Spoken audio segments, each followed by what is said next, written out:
کہ Northern portion Gaza کا خالی کریں اور سعود کی طرف چلے جائیں۔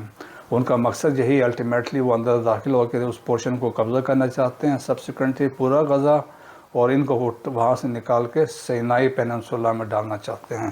سو یہ ایک پولیٹیکل ڈائمنشن ہے، فیوچر کی ڈیولپمنٹ ہو سکتی ہے۔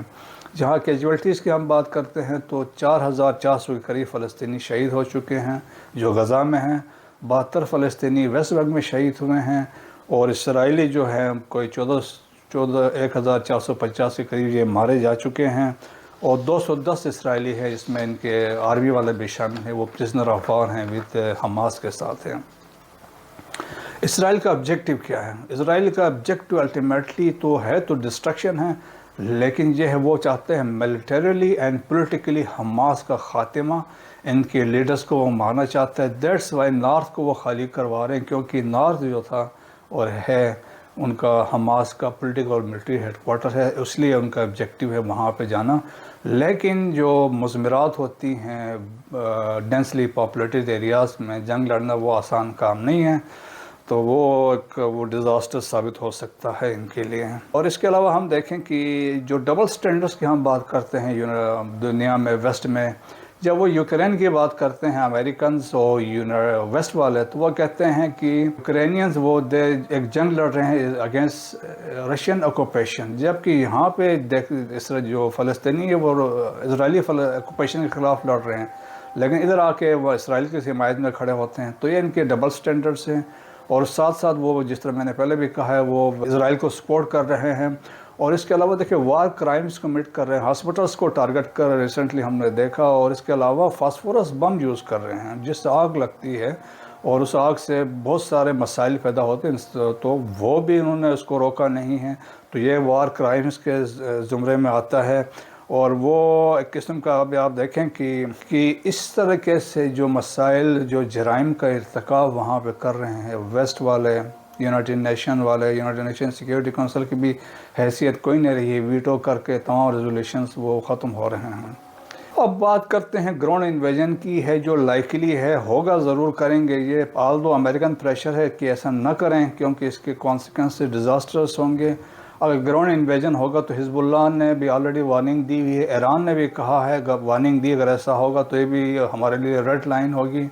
اور اس کے علاوہ یہ کہ دیکھیں بلٹ اپ ایریا میں غزہ جو ہے ڈینسلی پاپولیٹڈ ایریا سٹی ہے جس میں 23 لاکھ کی آبادی، تیسرا بڑا ڈینسلی پاپولیٹڈ ہے، تو ڈینسلی بلٹ اپ ایریا کی لڑائی لڑنا بہت مشکل کام ہے۔ اگر وہ اس میں داخل ہو گیا تو ایک دلدل میں پھنسیں گے، اور پھر جو ان کے ساتھ ہوگا وہ ان کو لگ پتہ جائے گا، تو ایک مشکل کام ہے، ٹائم لگے گا۔ ابھی آپ دیکھیں عراق پہ امریکنز نے کوشش کی تھی، فلوجہ پہ 6 ہفتے لگے، اور موصل کو کیپچر کرنے میں 9 مہینے لگے تھے۔ سو آسان کام نہیں ہے یہاں پہ آپ جائیں، کیونکہ ہاؤس ٹو ہاؤس آپ نے کلیئرنس دینی ہے، اسٹریٹ ٹو اسٹریٹ آپ نے جانا ہے، تو وہ ممکنات میں سے نہیں ہے۔ لیکن اس سے یہ ہوگا کہ باقی ریجن وہ اس میں پھر درمیان میں کود پڑے گا، جس سے اسرائیل کے لیے اور مسائل پیدا ہو سکتے ہیں۔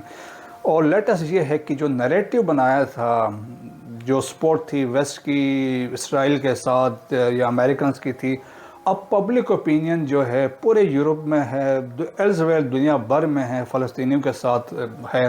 آپ نے دیکھا ہوگا جس طرح 1.5 لاکھ کے قریب لوگوں نے کل لندن میں جلوس نکالا ہے، اسی طرح امریکہ میں ہے، ویسٹ میں تمام ملکوں میں یہ تو نیریٹو چینج ہوا ہے۔ سمپتھیز جو ہیں وہ ابھی فلسطین کے ساتھ ہے، جب سے وہ جو بمبنگ ہوئی ہے ہاسپٹل جو اس میں 500 لوگ شہید کیے گئے تھے، اس کے بعد سے بالکل اس میں وہ شفٹ آئی ہے۔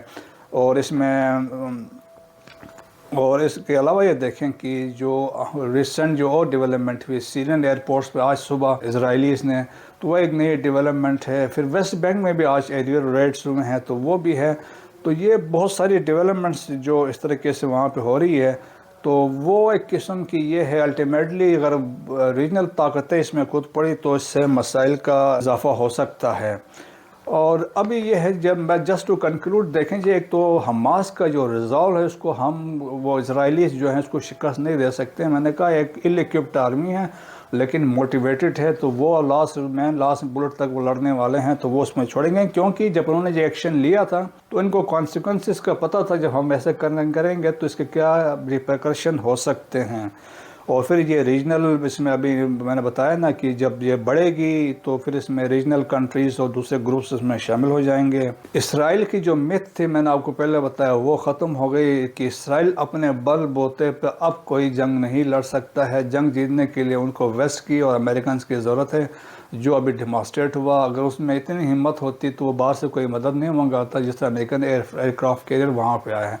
تو وہ مت بھی ابھی ختم ہو گئی ہے. حماس نے یہ بھی ثابت کیا کہ پچھلے جنگیں جتنی ہوئی تھیں وہ عرب ممالک کے ساتھ تھی, وہ ایجپٹ کے ساتھ تھی, سیریا تھے, جارڈن والے اس میں شامل تھے, اب خالی حماس ہے.